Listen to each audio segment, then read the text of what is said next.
I'm gonna start vlogging, and if you guys don't know who I am, I'm Harut, aka the BuiltCEO, and I decided to get on YouTube to kind of like document my entire transformation journey, including Kayla. I actually got my homie here with me. His name is Ben. Ben, say what's up. What's up, guys? We actually got baptized yesterday, including Kayla. For those of you who don't know who Kayla is my fiance. She is also the COO for my company, but we decided to kind of like jump into a transformative stage in our lives. Have had some type of association with online coaching for the last almost 10 years. It's been a very, very long time. It got to a point where I was constantly making fucking excuses. Oh, you know, I have a whole company, I'm too busy, I'm grinding, you know, because I do have 34 people inside of our company. And you know, I ended up getting up to 263 pounds of shit, and I just kept fucking saying, oh, I'm too busy to go to the gym, I don't have time to go to the gym, I gotta prioritize work, grind don't stop, right? I was starting to sound like people who just had a whole bunch of fucking excuses, right? Like, here I am, I have a very successful coaching company with a whole bunch of people who are helping people change lives for a living, right? Transforming thousands of lives every year, and I'm too busy to go to the gym. Right? I got up to 263 pounds of shit, eating shit every day, smoking weed, eat just over and over again. And I looked at myself in the mirror and I was like, fuck, like, how did I let this happen to myself? I was fucking shredded before, right? And eventually, you know, life got in the way, but that was no fucking excuse to stop working on myself, especially if I literally help people get into the best shape of their lives for a living. So, and it's a very common thing I hear, right, Ben, when like people say, oh, I don't have time to go to the gym, I'm too busy, grind don't stop, I'm CEO, I'm this and that, right? Like, everyone has a fucking excuse. And like, truth is, like, that's fucking bullshit, right? Because if it was genuinely important to you, you make fucking time for it, right? CEO of Facebook, Mark Zuckerberg, is worth billions of dollars. And at that fucking level, you have a lot of shit going on, but he makes time, I have to pop my ears, but he takes the time to actually train in MMA every single fucking day, right? Or at least a couple of times a week. So if that guy who's that fucking busy can make time for himself, why can't we make time, right? And plus, like, I don't ever want to be that guy who always fucking makes excuses as to why he can't go to the gym. I'm too fucking busy grinding. I'm too fucking busy. Like, no, that's fucking bullshit, right? People are gonna, again, make time for the things that are most important to them, right? So after I kept staring at myself in the mirror, I was like, fuck, man, how did I let myself get this out of shape? I was fucking disgusted with myself, right? I couldn't fucking stare at myself anymore. I was starting to sound like the clients who give me excuses as to why they can't go to the gym. Oh, I'm too busy to go to the gym, bro. Grind don't stop. Look, bro, without health, there's no wealth. You can have all the money in the world, but the thing is, money only solves money problems. Shout out to Alex Hermosi, by the way. I actually got that from him, and that's the truth, though, right? That's only going to get you so far. That's only going to get you so far. If you were to drive like a Lambo, right? Who cares if you're driving a Lambo if you could hardly get in and out of the thing? It's fucking embarrassing almost, right? Like, and plus, when you train hard and take care of yourself, you have something money cannot fucking buy, right? And that's self-fucking discipline. When you have discipline, that's a whole fucking different ballgame, in my opinion. Because now, when you walk into the room, people know that, damn, like, who the fuck is this guy? You know, he's fucking jacked as fuck, and he's killing it in entrepreneurship and in business, right? So, it's very crucial, guys, that every single person takes care of themselves. Plus, especially, like, if you have kids, especially if you have a girl, especially if you have a man, right? Like, you want to be the greatest version of yourself, not just for you, but for your people, right? Like, I didn't have a fucking dad growing up, so I want to be the dad that I didn't have growing up, right? And in order to do that, I want to look like a fucking superhero. I want to be a superhero for my children, for my wife, for my family, for those around me, right? For the people I lead, for the people I mentor, for the people I coach.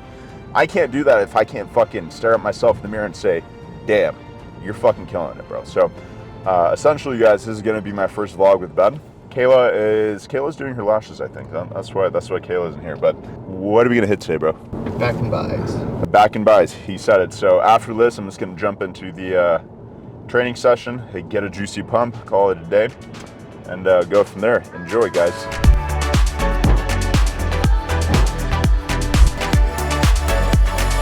Pull-up time, damn it.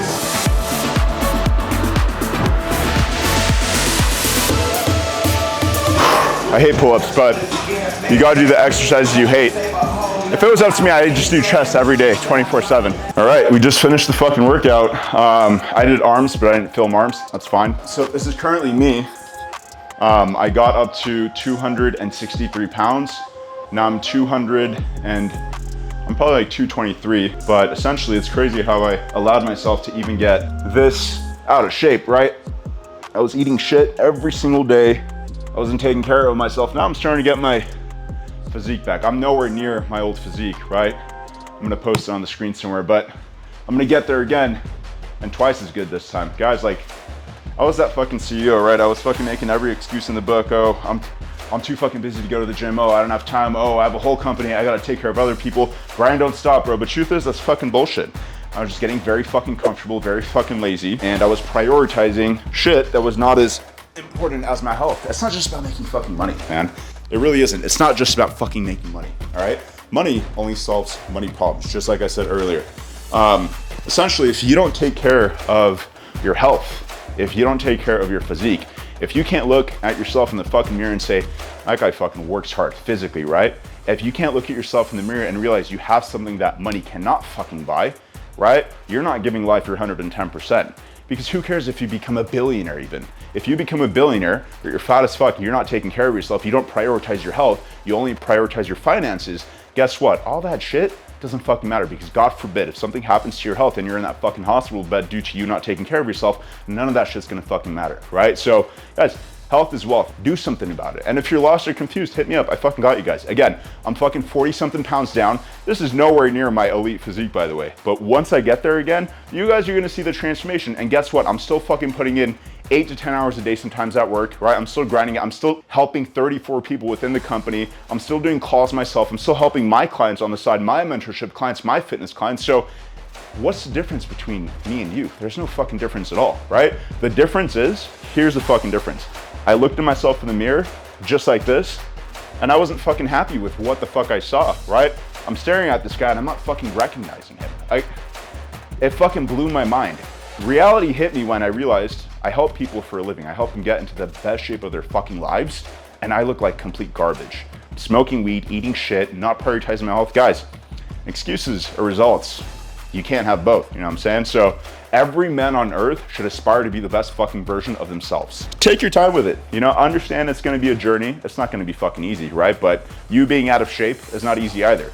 You trying to get in shape is not easy either. But when at least you go down this route of trying to get in shape, that gets you somewhere, right? That gets you to a place of internal confidence, knowing that you've achieved something that most people aren't gonna fucking do, because people are fucking lazy. We just got home, guys. We were at the chiropractor and we ended up going to get some protein shakes from the grocery store. But guys, real quick, so you guys all saw my friend Ben. He's inside of this where we're training together, but he's actually gonna live with me for an entire month. And the reason he is going to live with me for an entire month is because he actually hired me to help build his online coaching business. But we ended up getting baptized together along with Kayla, and I think that was step one. Step one is the most important thing, right? Fully committing to Christ, going all in on it. Step two is him putting himself out there, right? His story, guys, like, the first time I heard it, truthfully, it fucking brought a tear to my eye, because it's not easy. Like, the amount of shit this guy has gone through, like, I'm gonna let him tell his story, all right? I'm gonna jump to the next thing, guys. I'm gonna go to the podcast room. It's pretty fucking sick. We're gonna let Ben explain his story and everything he's gone through, because I truthfully think this man is gonna inspire millions of lives out there, especially to people who've gone to hell and back, right? Especially to people who were physically, emotionally fucking broken at one point, but he is the light at the end of the dark tunnel, as I like to call it. So again, I'm gonna let him tell his story and we'll go from there. I told you guys I was gonna do a small little podcast thing with Ben, and this is gonna be it. This is our first time kind of doing like a podcast thing. This is definitely mine. Have you done a podcast before? I have. Oh, well, never mind. It's gonna be my first podcast, right? So I kind of wanted to go over his story today. His story is like fucking crazy. And it got to a point where I actually fucking teared up over it. It was very, very fucking rough. But at the end of the day, it was inspirational as fuck too, because like from the shit he's fucking gone through to where he is now. I mean, Ben, do you want to take over? Like, so you were shot and in 2 comas, right? I was shot 3 times in Colombia, South America back in 2017. So you were shot 3 times in Colombia and you decided to travel there just for Well, me and my best friend David, we went to 3 new countries every quarter. Yeah. We've been over 30 countries together. So we said, let's go to South America because we want to visit Peru, we want to visit Machu Picchu. Yeah. Because we're trying to see all 7 wonders of the world. We said, so let's stop it was my big idea. Let's stop in Colombia, you know, hot girls, right. fun stuff. Yeah. So basically went to Bogota for a day. It's good. Then we went to, so we were supposed to go to Medellin. We said stop in Cali, which we didn't know was the murder capital of the world. That's like the Pablo Escobar, whole fucking central, bro. Yeah. Yeah, but after I called my dad, he's like, why are you the murder capital of the world? When I called, after asked if insurance worked there. Yeah. Basically what happened, we're outside a nightclub. Yeah. No, we're dancing at this nightclub. I told my friend, hey, I'm just kind of tired. I think I'll Uber home. It's okay. So I'm outside the nightclub, waiting for my Uber. So I have my phone out. Yeah. So I kept taking it in and out. So I said, I'm tired of taking in my jeans because my jeans are super tight. So I put my dress shirt pocket. Because who uses that pocket? Right, yeah. So all of a sudden, two guys on a motorcycle drove up. One put a gun in my chest with my iPhone with all box cases, stopped 2 bullets, pointed the gun in my head. I grabbed the barrel of the gun and went straight to my hand. To this day, this is probably gonna make a fist. Yeah. I realized that I didn't realize I'd been shot. Yeah. So, did those guys try to kill me? I look down, I feel something warm, my hand's spraying blood everywhere. Wow. So I grab it, I start running, start freaking out what I do. I stop in an alleyway, I pass out. Yeah. I wake up in the back of some girl's car, she's like, don't die, no more time, no more time. So I pass out. I wake up again, I'm in this fucking hallway, in this hospital. And there's no room, the hospital is so crowded, they just have so many stretchers in these hallways. Yeah. And there's a guy in front of me, there's a video of it too, his fucking leg was chopped open by a machete. I no lie saw 30 different people come in with like some sort of limb being chopped off. Right. Some woman came in, she brought her fucking like, her like 3-year-old baby with like an arm being chopped off. Wow. Screaming, my baby! Yeah. And then I went to go then I finally talked to the doctor. They wanted $10,000 cash for me to operate on them. Yeah. For them to operate on me. But I said, I'm not gonna take out $10,000 cash and just get a hospital, give you my money. Yeah. So I said no. So basically took my shirt off, walked outside. My friend took us Uber back.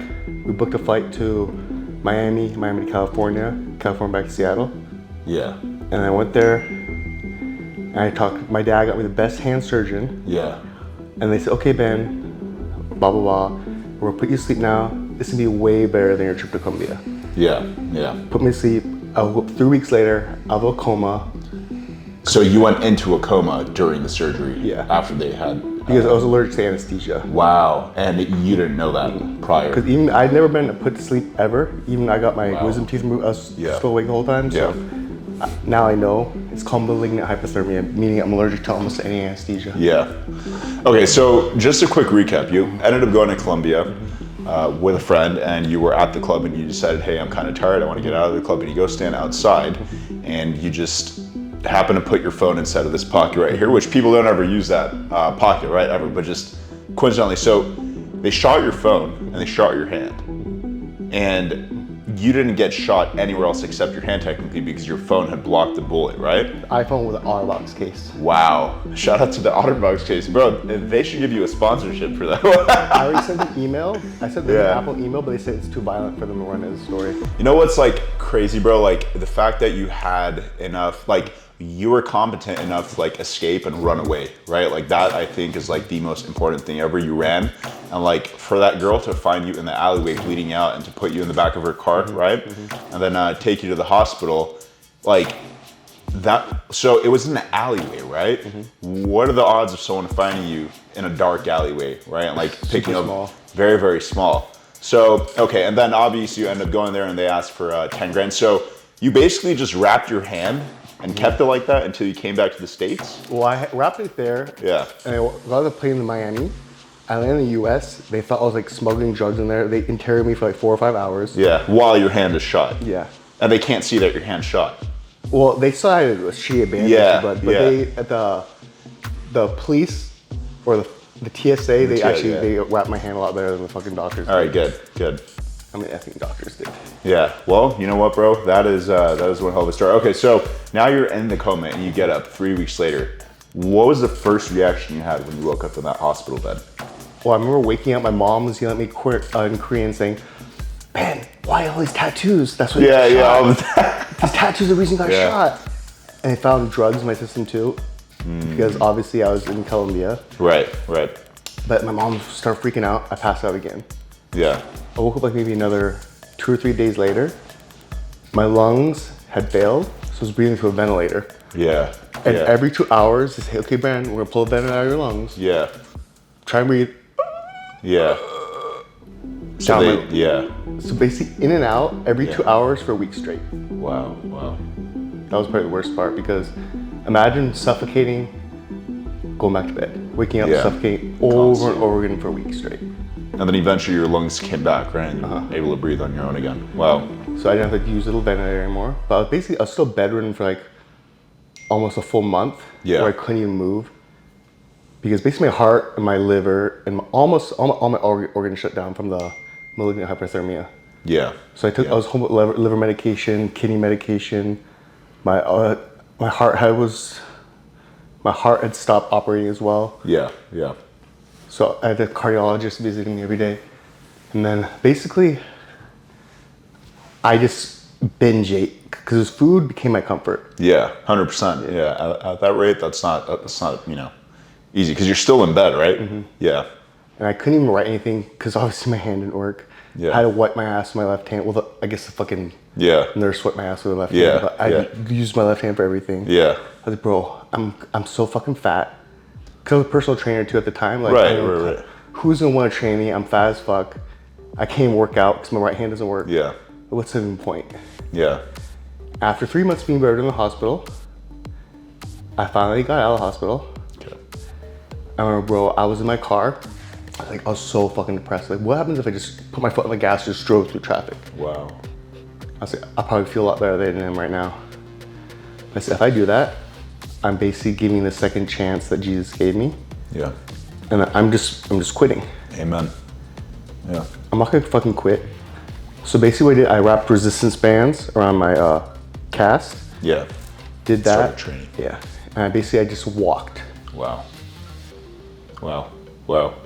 So even with a broken hand, right? You just still kept training and going, and continuously tried to still get in shape, even though you were severely injured. Exactly.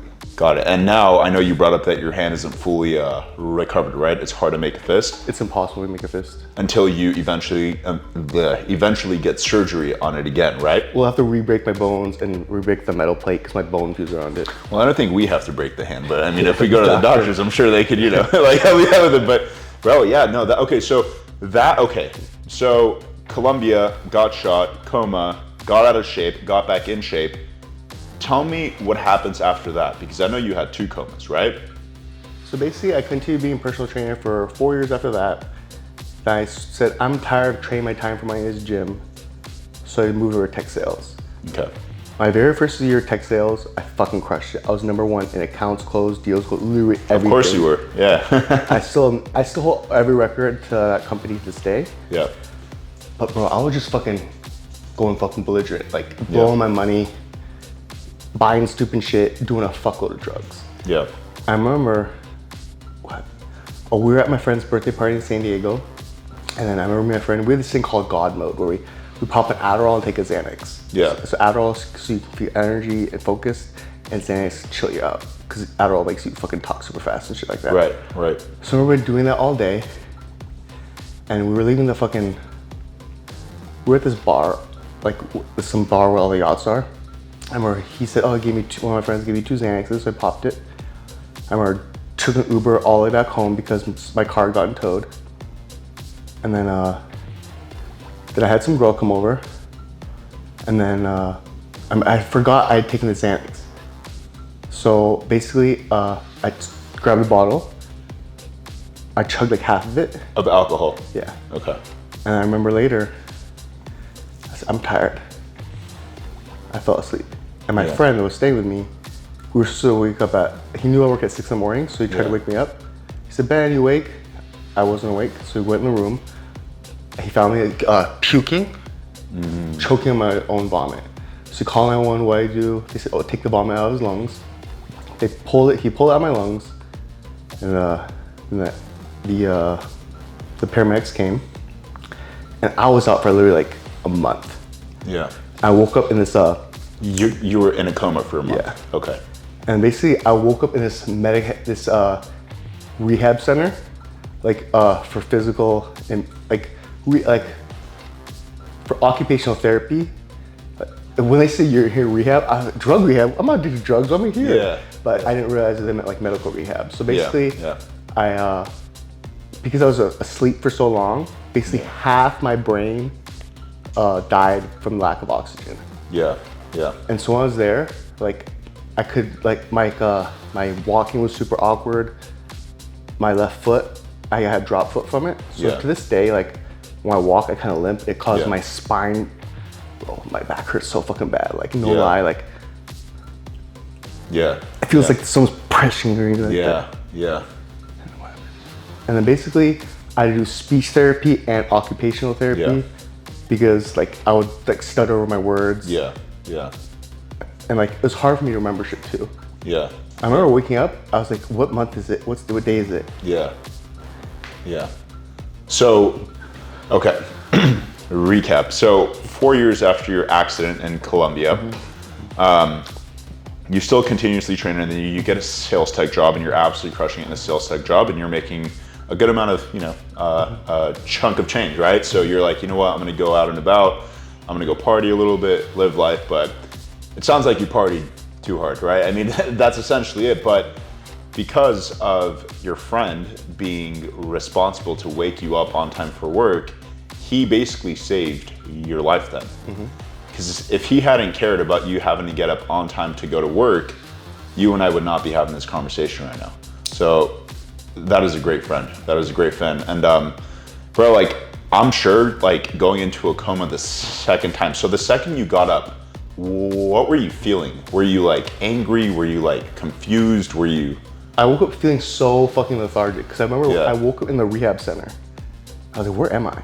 And some like weird little white guy was next to me. He's like, hey, what's up, bro? I'm like, who are you? I'm fucking Billy. I'm like, hey, Billy, what's up? I felt so fucking sleepy still. Yeah. So you got up and you didn't know where you were, and there was a guy who's being weird, I guess. but okay. So when you were overdosing, right?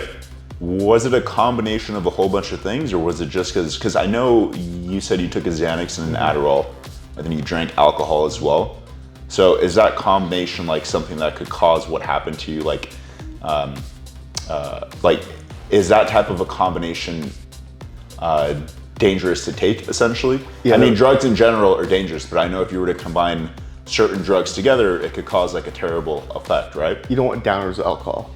They say don't drink a Xanax because the same thing that happens is what happens to people. Yeah. Don't do drugs in general, all right? I'd even say cut out alcohol completely, but bro, like, so you've been shot, you've had no downers, only uppers. Nothing, right? So you've been shot 3 times. Oh, you're good, bro. You've been shot 3 times, right? You've been in a coma twice, and you're still here, and you're here for a reason, right? What is that reason? What do you feel like is that reason? Because the amount of things you've gone through, right? Like you've had life-changing injuries, you've had life-changing experiences, right? What reason do you feel like you're here for? Because it has to be a specific reason, right? I think I'm here to spread like how good fitness is just in general, not just to make your body look good or feel healthy or have energy, but just the mindset brings. Like to drag your ass to the gym, that you don't want to do this workout, I'm gonna go and do it. Because as soon as you're done with the workout, have you ever done a workout that you regretted doing? Never, no. Because working out alone gives you fucking ironclad mindset. Right. Just if I keep going on, because for instance, like when you work out one day, do you see a change? No. Do you see a change next day? No. Until you look at yourself picture a month ago, that's when you see the change. Yeah. Delayed gratification teaches that as well. Yeah. I'm here to bring fitness just to as many people as I can, because fitness saved my life, bro. Yeah. Like, if I didn't have fitness, I probably would have drove in traffic and killed myself. Yeah. So the ability to improve yourself physically is what keeps you going. Because I know when you got out of the coma, you gained like 52 pounds or something like that, right? So, and you were always in pretty good shape, or you're shredded right now, right? So for you to get up and see yourself basically, you know, you've turned into someone you aren't. I'm sure that was also hard to see as well, right? But you were able to bounce back from it even with all the life-changing injuries. And I think you and I could both agree, how many people are there in the world who have life-changing injuries or life-changing traumatic experiences, and they allow that trauma to prevent them from becoming a better version of themselves. What can you tell to those people? Don't let your situation define you. Let it be the thing that pushes you across the finish line, because if you quit now, if you give yourself excuses, all you're doing is setting yourself back, because the only person that can change your body is you. Because that's why I say having a good body is better than having $1 million, because you can make $1 million, or you can buy your way to $1 million, but you can't buy your way to having a good physique. Exactly. 100%. And like, you know, at the end of the day too, like, what keeps you going right now? Because like, again, right? Like, I've seen you train, by the way. You used to do kickboxing and Muay Thai, which is awesome. I've seen you train and stuff like that. Now, I know obviously the goal is to get to that again, but like, what gave you that drive? Because I know you talked about like driving the car into like a pole or whatever, right? Like, so what keeps you going every single day? Like fitness-wise? Everything-wise. I mean, like fitness, what pushes you to train so hard nowadays, right? Because the amount of things you've gone through, a lot of people would usually give up, bro. But you haven't given up. You've been here for like, how many fucking days now? You've been here for like a week, right? And you haven't skipped a day of the gym. You go every single day on the dot. Your diet is on point. You track everything religiously from A to Z.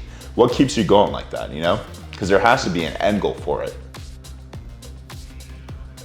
I think the reason I'm so committed to my fitness journey is because like it's been the one thing I've been super consistent with probably since I was like 12.